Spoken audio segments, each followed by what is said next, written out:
रूपा की दोनों बहू दिशा और दिया एक नंबर की कामचोर थी, जो घर का एक काम नहीं करना चाहती थी। बस यही वजह थी कि रूपा ने घर में एक नौकरानी रख ली, ताकि उसे अपनी बहू पर निर्भर ना होना पड़े। ऐसे ही एक दिन, अरे माँ जी, आप हमारे बारे में कितना सोचती हैं। आपने घर में नौकरानी रखकर बहुत अच्छा किया। अब नौकरानी के आने से हमें भी घर के कामों से थोड़ी फुर्सत मिल जाएगी। मेरी प्यारी बहू, काम से तुम दोनों को नहीं, मुझे फुर्सत मिलेगी। और ये नौकरानी भी मैंने तुम्हारे लिए नहीं, अपने लिए रखी है।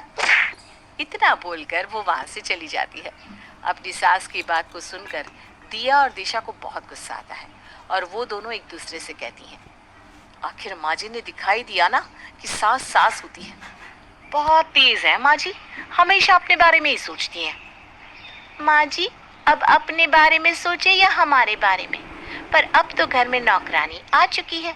अब तो वही होगा जो मैं चाहूंगी। इतना बोलकर खुश होकर दिया भी वहां से चली जाती है।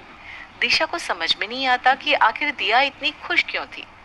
अब नौकरानी घर में आती है और वो घर के काम बड़े ही अच्छे और ईमानदारी के साथ करती है, पर दिया के दिमाग में खुराफाती चल रही होती है, और वो बेचारी भोली शांति से घर के कामों के साथ साथ अपने काम भी करवाने लगती है। शांति, अगर तुम्हारा काम खत्म हो गया हो तो क्या तुम मेरे लिए पास्ता बना दोगी? दरअसल ना मेरा पास्ता खाने का बहुत मन कर रहा है, और मुझे ना अपने हाथों का पास्ता अच्छा ही नहीं लगता। हाँ हाँ मैम साहब, क्यों नहीं, ये तो मेरा काम है। आखिर इसी चीज के लिए तो मुझे पैसे मिलते हैं। शांति बहुत भोली थी, वो अपने काम को बहुत ईमानदारी के साथ करती थी, इसलिए वो बिना कोई शिकायत करे दिया का वो काम कर देती है।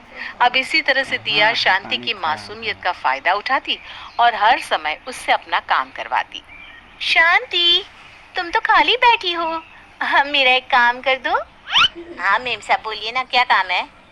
मेरे ना बहुत सारे कपड़े इस्त्री करने के बाकी हैं और मुझे मार्केट जाना है। क्या तुम मेरे कपड़े इस्त्री कर दोगी? हाँ मेम साहब, क्यों नहीं, आप आराम से मार्केट जाइए, मैं आपके सारे कपड़े इस्त्री करके अलमीरा में रख भी दूंगी। शांति दिया के सारे काम चुपचाप कर दिया करती। ये देखकर दिया को बड़ा मजा आता। वहीं दूसरी ओर दिशा भी समझ जाती है कि आखिर दिया इतनी खुश क्यों थी। अब वो दिया से कहती है, दिया, तुम तो बहुत चालाक हो। बेचारी शांति जैसे ही कोई काम करके हटती है तो तुम उससे अपना काम करवा लेती हो। दीदी, ये भी एक तरह का टैलेंट होता है। सोचो, अगर मैं तुम्हारा ये टैलेंट माँ जी को बता दूं तो कैसा रहेगा?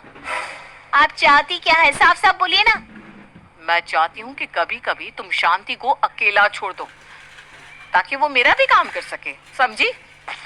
इतना बोलकर दिशा चली जाती है, और बेचारी दिया चाहकर भी दिशा को जवाब नहीं दे पाती।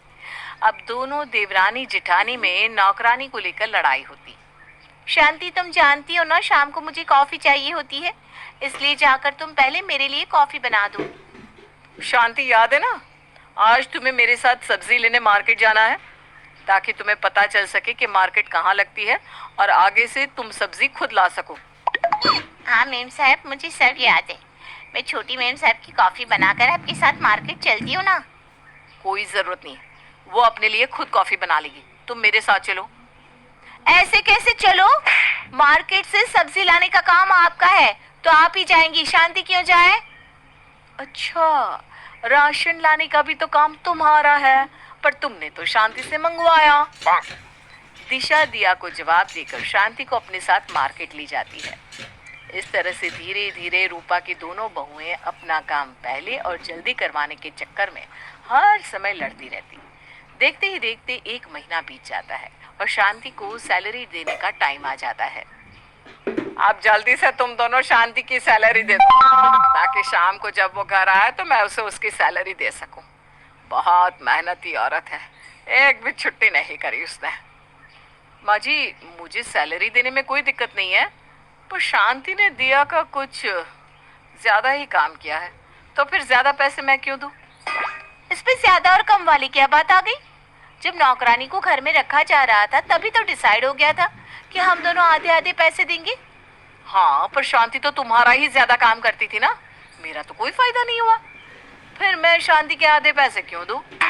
इतना बोलकर दिशा चली जाती है। दिया को अपनी जेठानी की ये बात सुनकर बहुत गुस्सा आता है, पर बेचारी कुछ नहीं कर पाती और आधे से ज्यादा पैसे दिया को देने पड़ते हैं।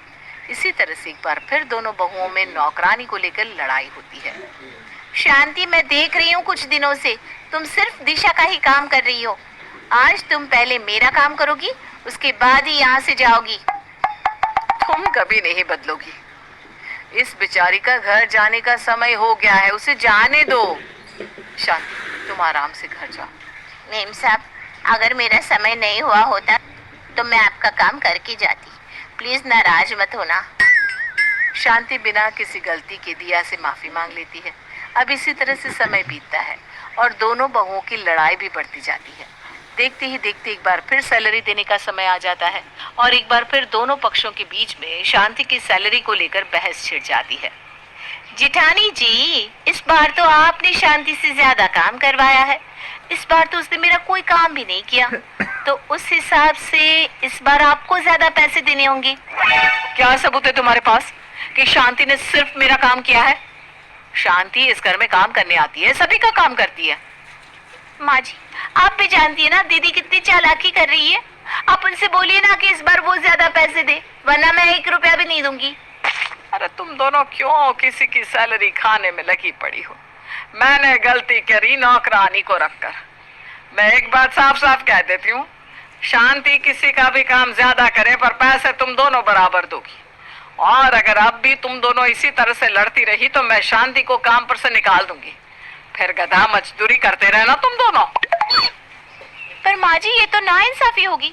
ये रोल आप अगले महीने से कर लेना ना। दिया बहू तो बिल्कुल ठीक कह रही है। इसलिए दिशा बहू, इस बार तू ज्यादा पैसे दे और अगली बार से शांति तुम दोनों का काम नहीं करेगी, सिर्फ मेरा काम करेगी।